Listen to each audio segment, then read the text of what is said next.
Well, we don't really need that over there today anyway,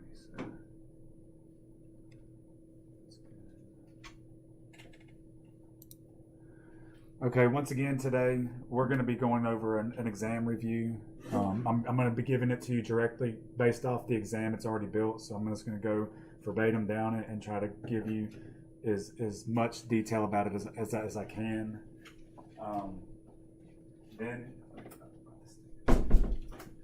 So I want to do the review today, give you the exam review. Then, like I said, I want you all to just start studying over the weekend on it, and then come to class Monday prepared to ask me questions based upon the exam review. That'll give us one more period to kind of just wrap stuff up on any areas anyone's having trouble with, okay? And then we'll do the exam Wednesday. Sound good to everybody? Okay. So the first thing, be able to tell me the effects on the accounting equation based upon transactions, okay? In particular, if someone is paying a creditor for an amount owed, what would be the effect on the accounting equation? And at any given time during the review, if I'm going too fast, just let me know. I'll slow down, or if you need me to repeat something, let me know. Once again, know the effect of transactions on the accounting equation. In particular, know if you would make a payment to a creditor, what that effect would be.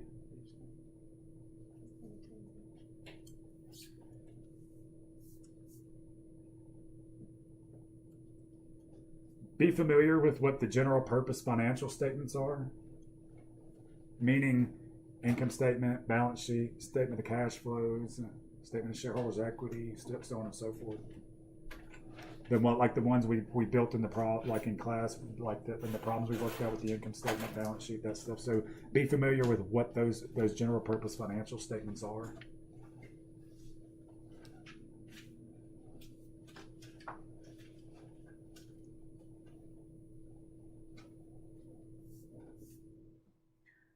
Okay. Be able to tell me what a liability is?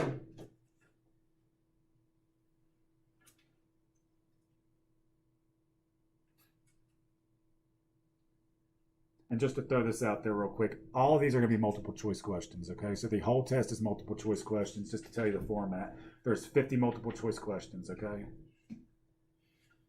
Roughly 10 from each chapter. Really, there's 11 from chapters 1 through 4, and then there's 6 from chapter 5, just to show you the weight of where it's coming. So it's coming from where you said? There's 50 multiple choice questions. Sorry, I should have told you this at the beginning. 50 multiple choice questions. There is 11 questions pulled from chapters 1 through 4. 11 questions out of each chapter 1 through 4. And then there's 6 questions from chapter 5, the one with the accounting system that we just went over in class on Wednesday. So equally weighted from chapters 1 through 4, 11 each, and then 6 out of chapter 5, all multiple choice. Everyone cool?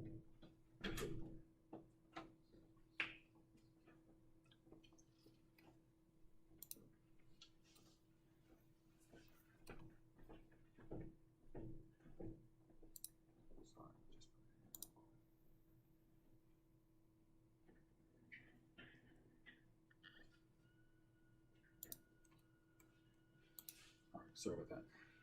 All right, so I left off with liabilities, right? Be able to tell me what a liability is, right?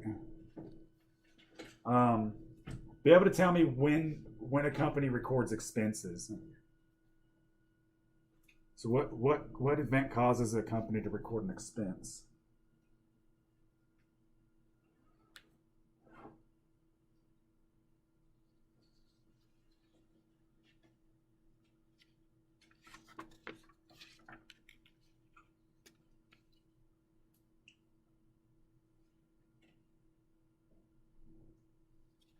Okay, be able to tell me the order in which financial statements are prepared.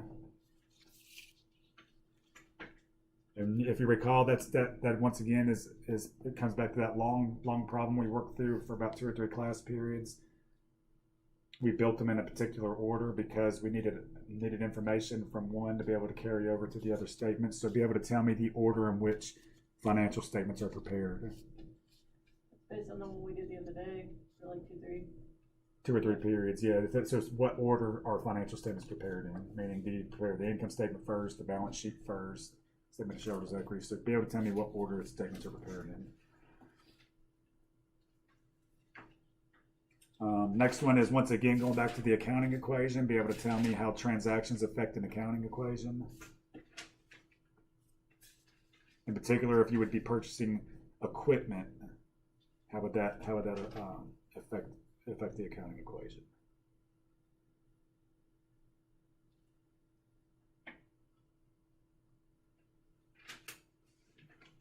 Everyone good so far?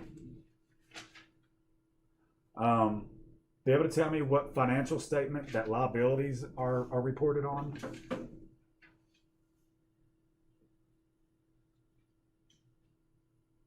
Once again, be able to tell me where liabilities are reported, which financial statement that they're reported on?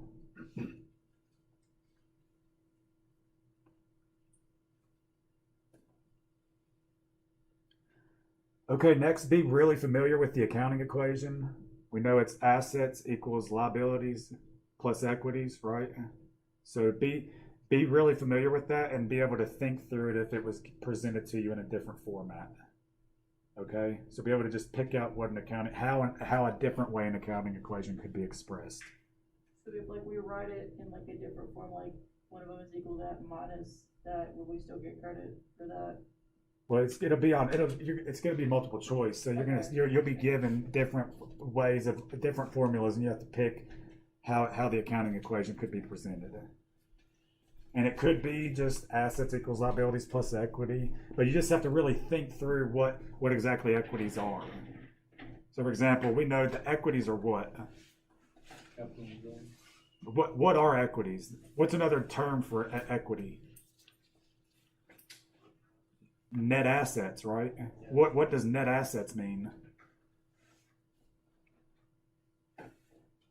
Assets less liabilities, right? So equity is just the shareholders or the owner's rights to the claims of assets after satisfying liabilities. So that's another way it could be presented. Okay? So be really familiar with the accounting equation and how it's presented.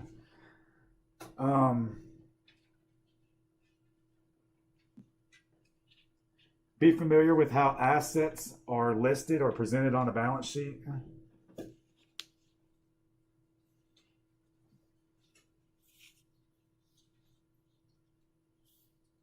So once again, be able to tell me how assets are presented on a balance sheet, what order they're in.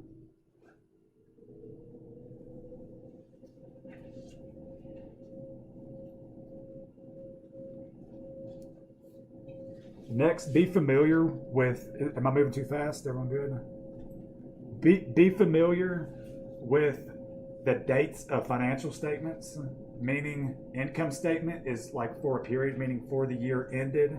A balance sheet is for a specific point in time.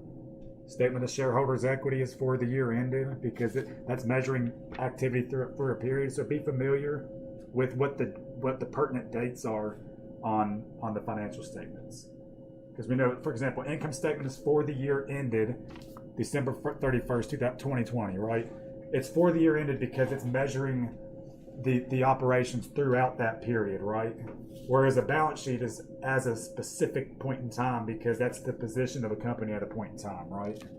So be familiar with the dates on the titles of the balance sheet, income statement, whatever, with the different types of statements, right? Remember, we stressed that as we worked through those problems in class as well, if you recall.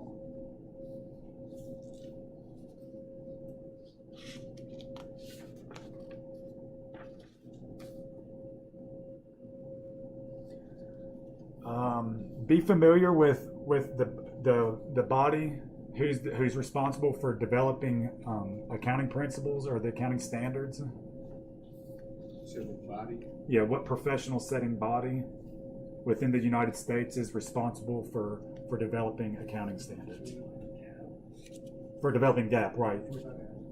That's what the accounting standards are, is generally accepted accounting principles. So who's responsible for promulgating them, meaning developing them?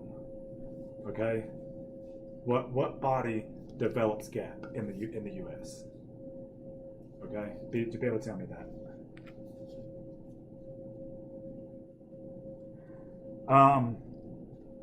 Be familiar with what a chart of accounts is. So be able to tell me what a chart of accounts is.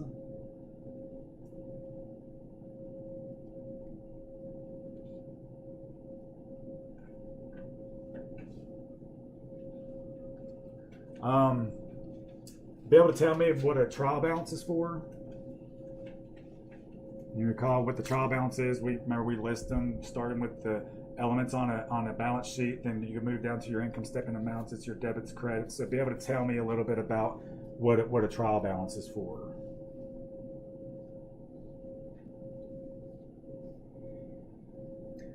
Okay, next, if I give you a shot of a journal entry, be able to describe what's going on within that journal entry.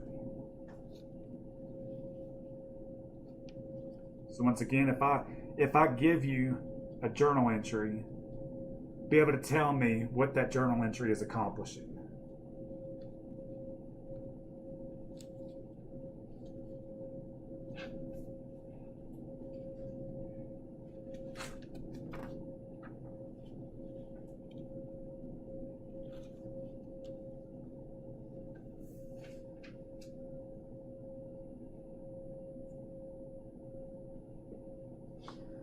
Okay, be able to, like, if you're looking at a trial balance, be able to decipher between what total debits and credits would be. If when looking at a trial balance, be able to decipher what total debits or total credits would be. And a what? In a trial balance, be able to distinguish between what total debits and what total credits would be.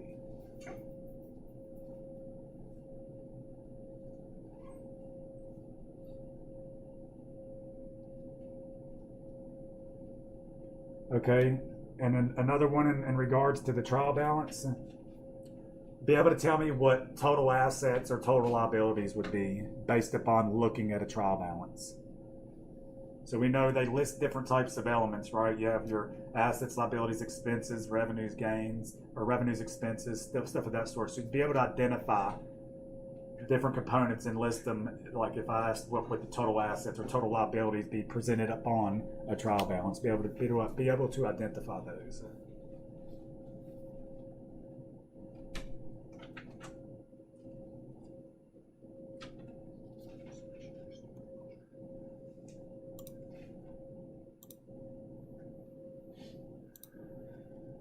Okay, next, be familiar with what a T account is. So know what a T account is.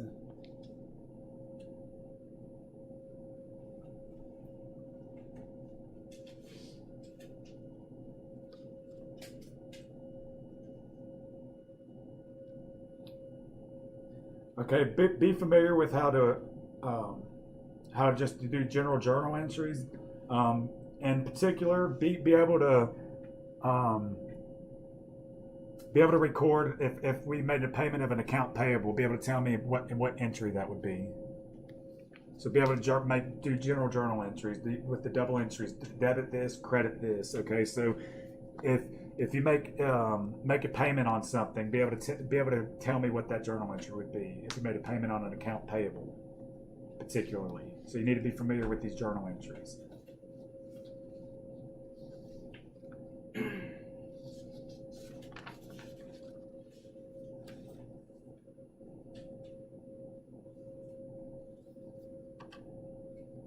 Once again, just be familiar with journal entries. Another example of something I could give you is if we prepaid for an insurance policy, be able to identify that in a journal entry, what it would look like, what the debit and credit would be if you're prepaying something.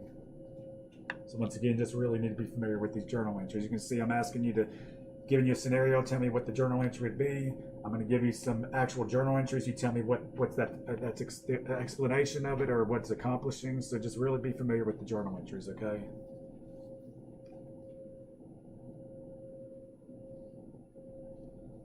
Okay, also be familiar with what accounts a debit would increase and what accounts a credit would increase.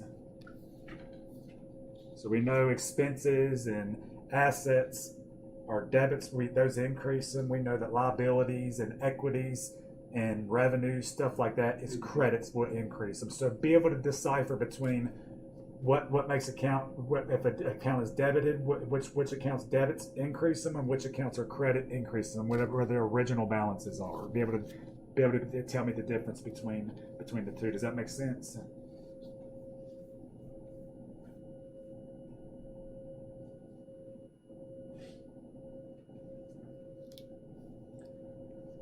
Okay, be able to tell me a little bit about adjusting entries, okay? In particular, what they affect, what two statements they're going to affect.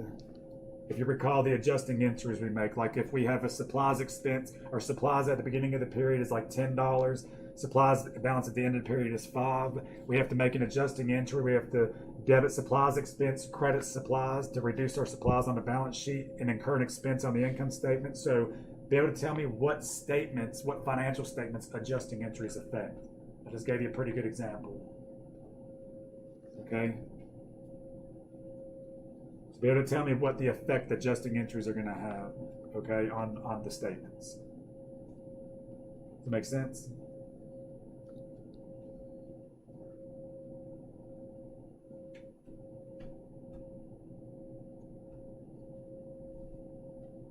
Be able to tell me what depreciation is.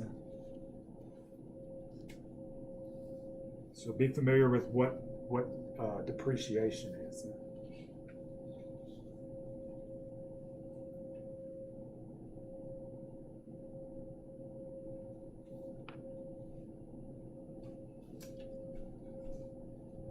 Next, going back to adjusting entries, be able to give me an adjusting entry. Like I said, for example, like supplies. If you have a supplies balance at beginning of the period and supplies balance at the end of the period, what's the adjusting entry to adjust for that? We know we have to expense some supplies, so we debit supplies expense, we would credit the supplies, so stuff like that. So be familiar with the adjusting entry process. Or say if we had wages payable to some employees that were earning wages at the end of a period, we have to make an adjusting entry to account for the wages that they earned.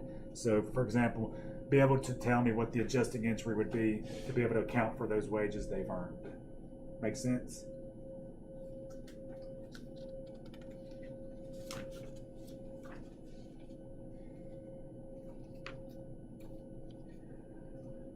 Okay, next, if I actually give you an adjusting journal entry, be able to tell me what that's accomplishing and what you're actually adjusting, what you're adjusting.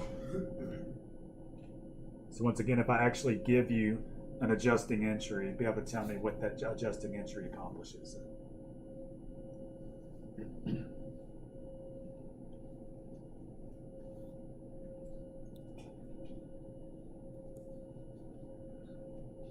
Okay, be able to tell me the effects on an income statement if an item is omitted. Like remember we talked about that a little bit on the slides. If we forget to make an adjusting entry, okay, what's going to be the effect on an income statement? For example, say if we performed a service for somebody, right? And we forgot to bill them, right, or forgot to account for that service we provided for them. What's the effect going to be on the income statement over omitting that transaction? So be able to tell me the effect of omitting a transaction on a financial statement. Once again, if we provided a service for somebody and we never billed them, okay, how is that going to affect the income statement?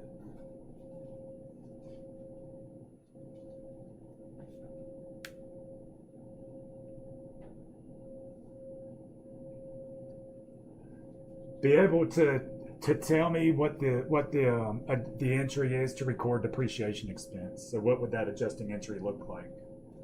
So if I give you a problem, be able to tell me what. So for example, if I say, okay, that we have a building, a company has a building, record depreciation expense for this period. So you'd have to tell me what the journal entry, what the debit and the credit would be to record depreciation expense. So you need to know what depreciation is, and you need to know how to journalize depreciation expense for a period. Make sense to everybody?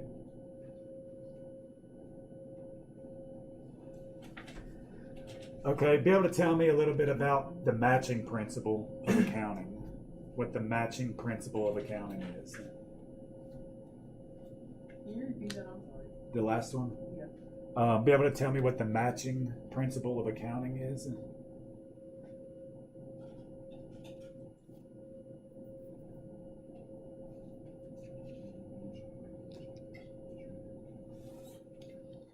Okay, be able to tell me under accrual accounting how revenue is accounted for when it's earned. So when do you account for revenue? Say that one again. Under accrual accounting, when is revenue recorded? Under the rules of accrual accounting, when is revenue recorded?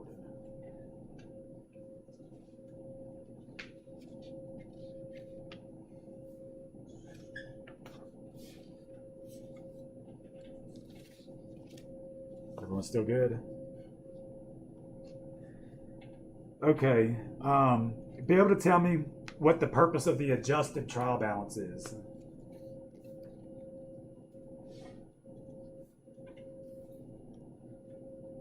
Once again, be able to tell me what the purpose of the adjusted trial balance is?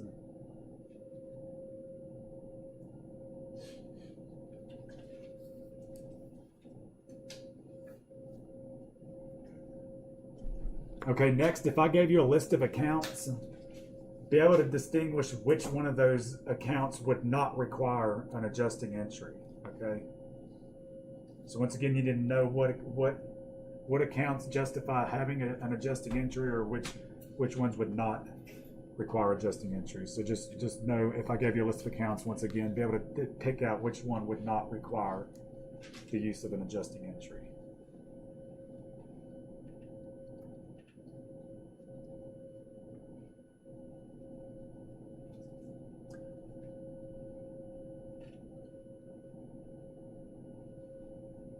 Okay, next, be able to give me an example of what unearned revenue is.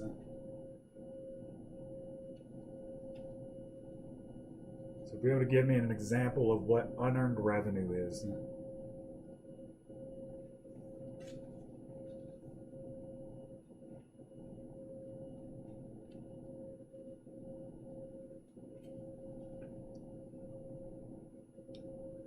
Okay, also be able to tell me where accumulated depreciation is presented within the financial statements.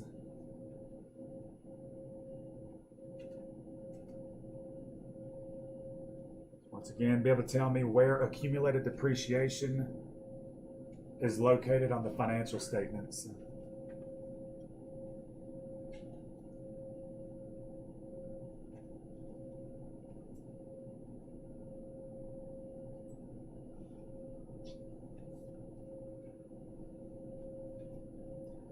Okay, be able to distinguish the difference between what a current liability is and a non-current liability. So what's the distinguishing factor between the two?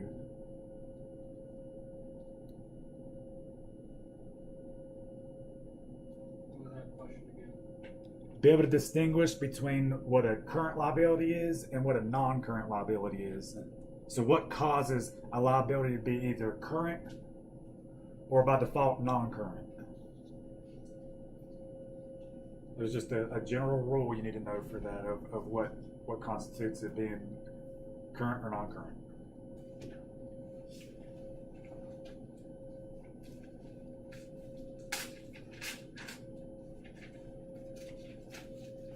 Okay, within the whole entire accounting cycle, this reverts back to the couple class periods we just spent working on the problems. There's three types of trial balances, right? Within the accounting cycle, there's three trial balances that we have to have, or three of the trial balances, right? So be able to tell me the order of those three, how you prepare them. So meaning, like, remember, we have an unadjusted trial balance. We make adjusting entries, remember, and that leads us to the adjusted trial balance, and then there's another one somewhere within the cycle as well. Okay. So be able to know the three different types of trial balances, okay? And be able to tell me the order in which they occur within the accounting cycle. Does that make sense to everybody?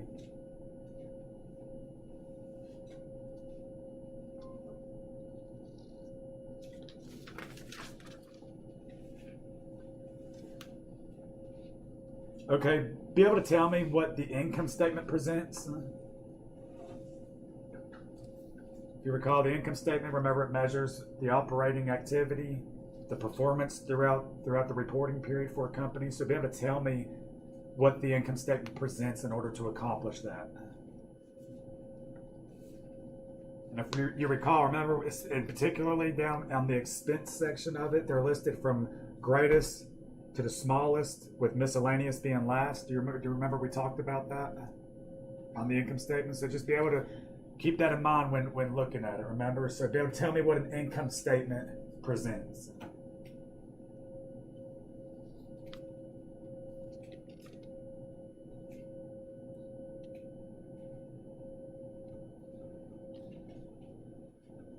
Okay, and if you also recalled from the class periods we worked on that long problem, we made closing entries. If you recall, to close the temporary accounts. Once again, what are temporary accounts? What statement do temporary accounts appear on?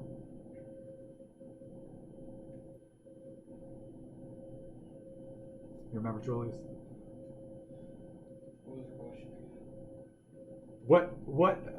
What financial statement does temporary accounts? What are they on? It's the income statement, right? Because we have to close them. Remember, we had to reverse the revenues and expenses, and the difference is closed equity, whether you made money or lost money. So remember that closing process when we closed the entry, step 4 of that comprehensive problem we worked in class? We had to close the revenue and expense accounts out. Those are temporary accounts. We close them to the permanent accounts. So if the temporary accounts are on the income statement, the permanent accounts are on what statement? The balance sheet, right? So we close temporary accounts, the operating accounts for the period, to the balance sheet, right? So be able to tell me what the two closing entries are, okay? So there's 2 of them involved, if you recall. Best place to look at that is just the problem we worked in class, part 4 of that problem when we did the closing entries. I'll give you one of them deals directly based upon the operating activities, the temporary accounts, and there was another one as well. Okay, so you need to know the 2 closing entries at the end of an accounting period.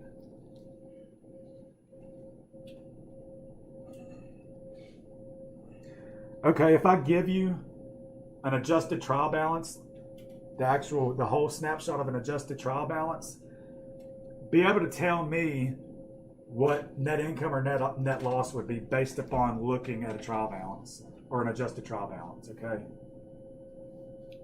So be able to calculate what net income or net loss would be based upon interpreting an adjusted trial balance.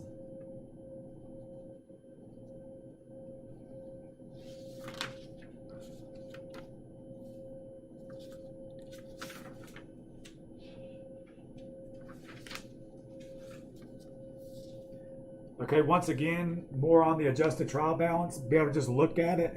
And if I would ask you what total liabilities were, or what total assets or current assets are, be able to just decipher between the different elements on an adjusted trial balance. So if I would ask you one of those questions, like what is total liabilities, or what is total non-current liabilities, or what are total equities, be able to answer those types of questions based upon pulling data from an adjusted trial balance.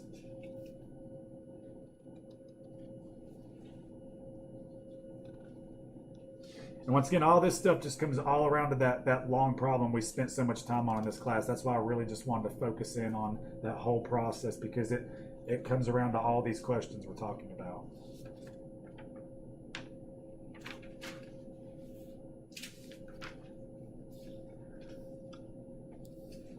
Okay, if I give you a spreadsheet with the adjusted trial balance, then you have an income statement column and like a balance sheet column, a little worksheet there. Be able to tell me what the closing entries would be. Remember in the previous questions I told you to be able to know what the 2 closing entries are at the end of a reporting period. Well, now I'm asking you, based upon looking at a spreadsheet, to be able to tell me what the two closing entries would actually be, what the debits and the credits would be within those closing entries.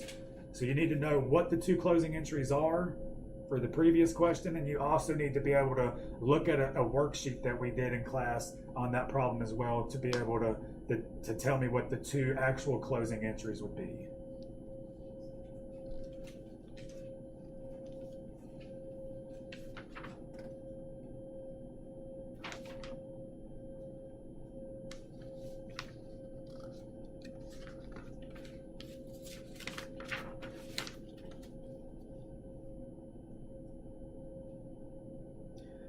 Be able to tell me the proper order or the proper sequence of the accounting cycle. When I keep talking about the accounting cycle, what am I talking about here?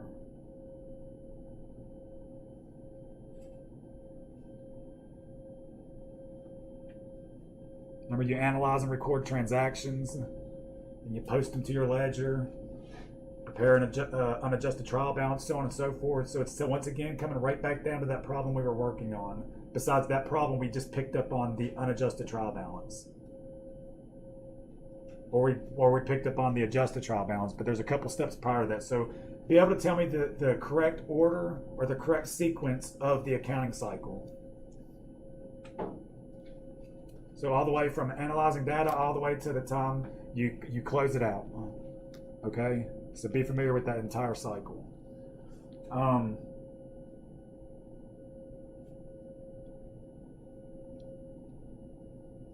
Be able to tell me which fixed asset is not subject to depreciation. Okay?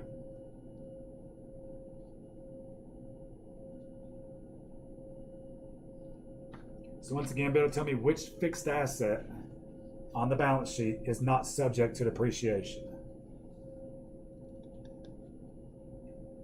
So let me ask you this. If a fixed asset is subject to depreciation, what type of account can we expect to see directly below the account on the balance sheet? If it is subject, if say like equipment, we know equipment is subject to depreciation. So when we see the line item of equipment on the balance sheet, what can we expect to see directly underneath it since it is subject to depreciation?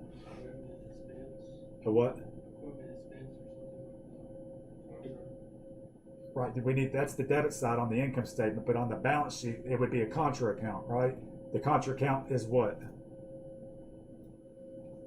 Accumulated depreciation, right? So when I ask you if there's something not subject to accumulated depreciation, then that means it most likely is not going to have a contra account, right?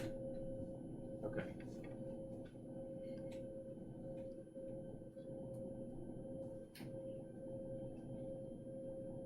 Be able to tell me what an accounting system is.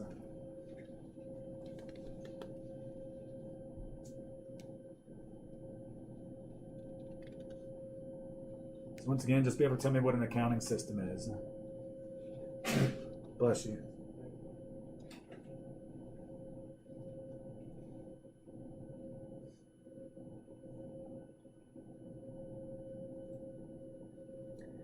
Okay, remember we talked about subsidiary ledgers? Y'all remember the subsidiary ledgers?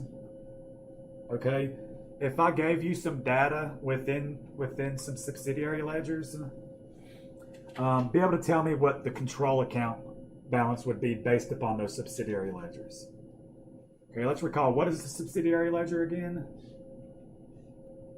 Shows all the people that's in your account, whatever. Right, so the most common ones are what? Your AR and AP, right? Because they're like similar transactions. So yeah, the subsidiary shows the individual, like each individual account. Like if I sold to you all, y'all are all my customers, each one of y'all would have a subsidiary ledger with your own account to keep track of what you owe me, right? So if I gave you some data within some subsidiary ledgers, be able to tell me what the control balance of those accounts would be. Okay, and what do I mean by the control account? What is a control account?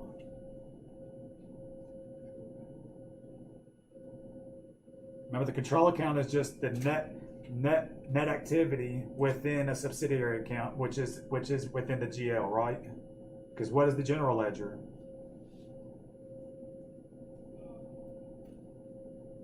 It contains all accounts on the income statement and the balance sheet. So when you make entries in the GL, it directly affects your financial statements, right? So once again, be familiar with obviously you need to know what a subsidiary ledger is, the general ledger, and then the control account is. They're direct correlation between them, okay? So you have to know how they're related. But once again, back to the question, if I give you some data in subsidiary ledgers or subsidiary accounts, be able to tell me what the control balance would be, okay?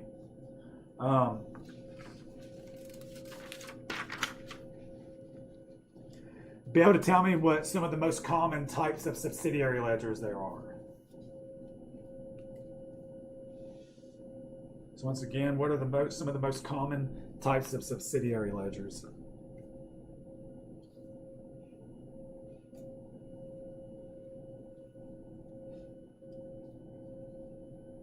Be familiar with what the general ledger is, also known as the GL. What is the general ledger? Be able to tell me what the general ledger is.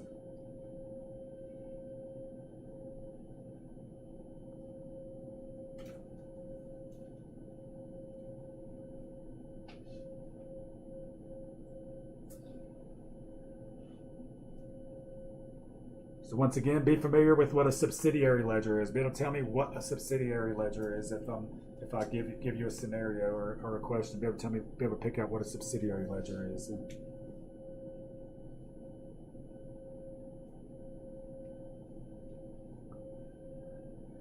Okay, and the last one, be familiar with the different types of special journals. So if I would give you a list of some special journals or just a list of some items, be able to tell me whether they are or not special journals. So just if you recall from the last lecture, there's 4 different types of special journals. For example, like a cash receipts journal or a cash payments journal, stuff of that sort. So if I give you a list of some different types of journals or some items, be able to tell me whether or not it is a special journal or not. Okay, makes sense? Okay, that's all I have for the exam review for today. Any questions based upon it? Just right now, we have a few minutes left in class. So that's going to be the exam once again. 50 multiple choice questions, 11 questions from each out of chapters 1 through 4, and then 6 questions from chapter 5. Try to get some study in and over the weekend if you can, and be ready to come to class Monday with questions concerning the exam review. Sound good to everybody?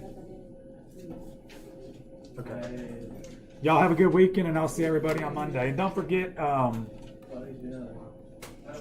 Chapter 5 homework and Chapter 5 quiz is available. So just make sure to continue working on those assignments as well.